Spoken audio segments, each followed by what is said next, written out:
Close your eyes, exhale, feel your body relax, and let go of whatever you're carrying today.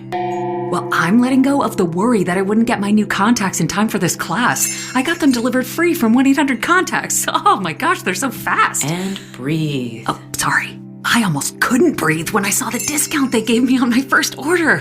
Oh, sorry. Namaste. Visit 1-800-CONTACTS.com today to save on your first order. 1-800-CONTACTS. Growing your e-commerce business comes with plenty of hurdles, but shipping shouldn't be one of them. Well, here's some good news.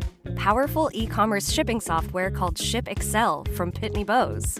With ShipExcel, you can generate discounted shipping labels for both online and offline orders. That saves time and money with everything right at your fingertips. Start your free trial of ShipExcel from Pitney Bowes today. This is Optimal Finance Daily, Alternative to Loans, 5 Things to Do Instead of Borrowing Money, by Jackie Beck of JackieBeck.com. Probably the most critical step to getting out of debt is to quit borrowing.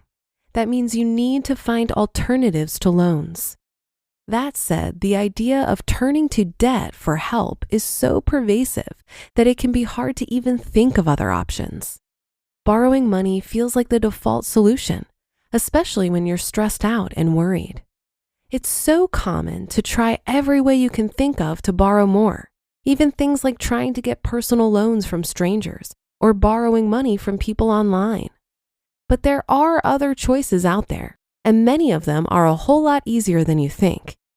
Here are 5 alternatives to loans. Number 1, say not right now or not yet. Many of the things we think we have to borrow money for aren't true must-haves. They're just things we'd really, really prefer to have or are used to having.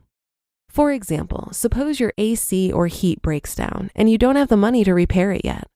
Unless your 90-year-old grandma lives with you and you have absolutely nowhere else for her to stay temporarily, you can probably just grin and bear it until you've got the money.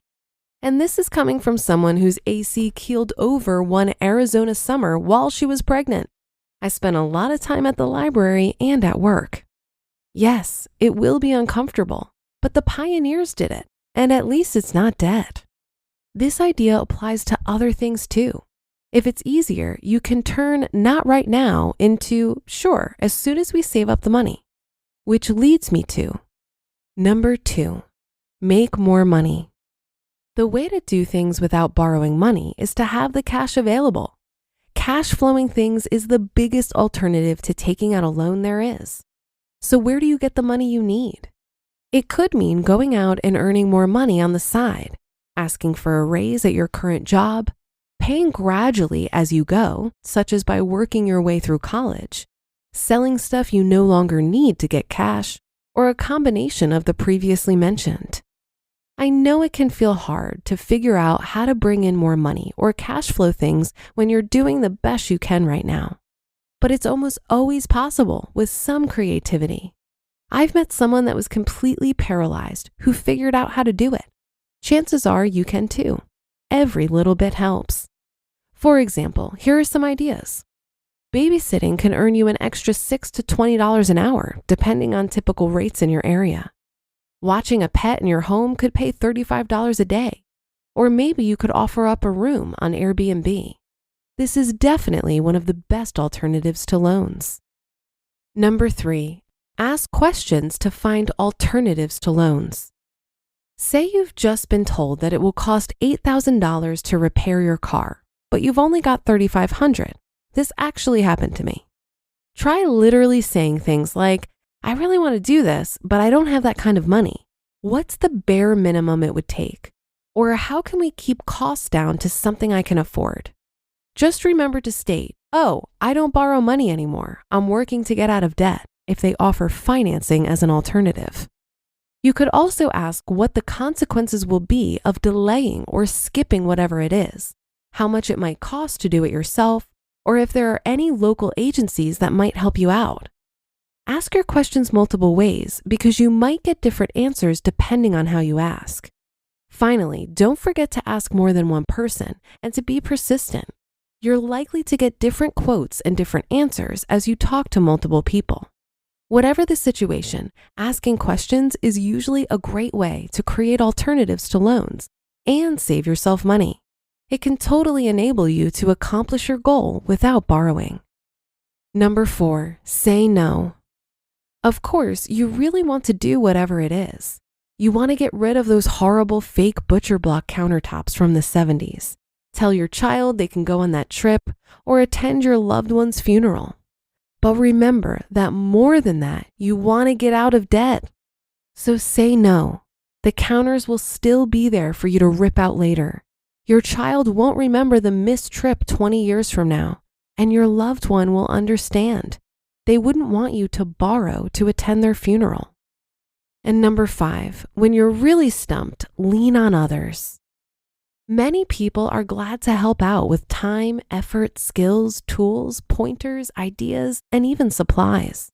People like your family, friends, neighbors, coworkers, acquaintances, and sometimes even strangers.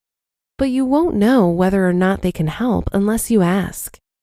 If you feel uncomfortable directly asking someone you know for help, go the indirect route instead.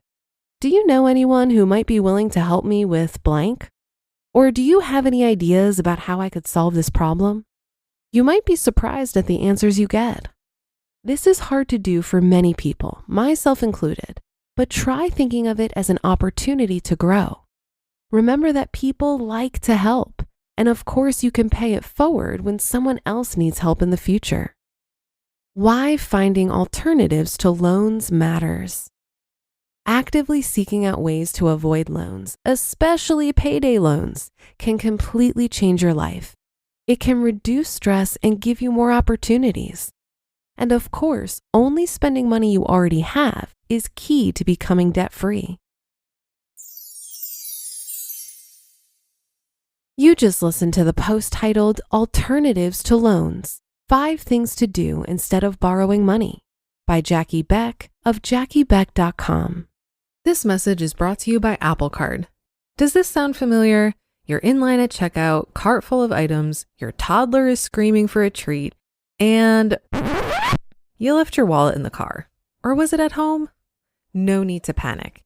With your iPhone in hand, you can tap to pay using Apple Card with Apple Pay, and you'll earn 2% daily cash back when you do.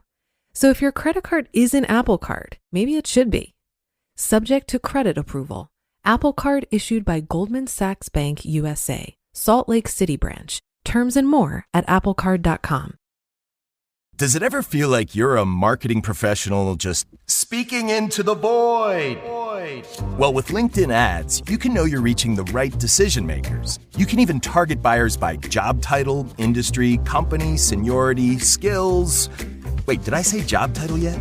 Get started today and see how you can avoid the void and reach the right buyers with LinkedIn ads. We'll even give you a $100 credit on your next campaign. Get started at linkedin.com/results. Terms and conditions apply. The most powerful statement in this article to me was, quote, "Many of the things we think we have to borrow money for aren't true must-haves. They're just things we'd really, really prefer to have or are used to having." I think it's well worth the time to pause and question if you really need the thing you're considering borrowing money for, and really sit with that question. We're so used to moving so quickly, and many times we can benefit from slowing down and questioning our assumptions.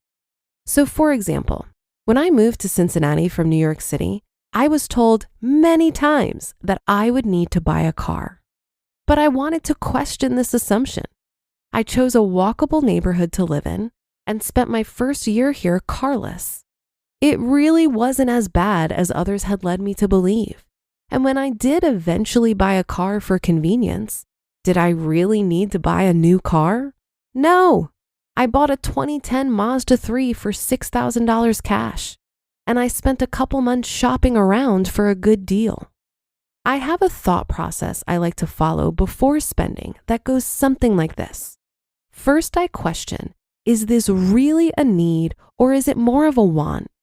Wants can be planned and saved for, but needs should be addressed more urgently.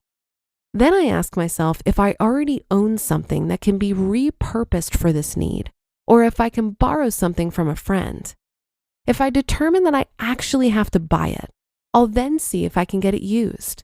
And if I have to buy it new, I shop around for a good deal. And that will do it for today. Have a great day and start to your weekend if you're listening in real time. And I'll be back here over the weekend where your optimal life awaits.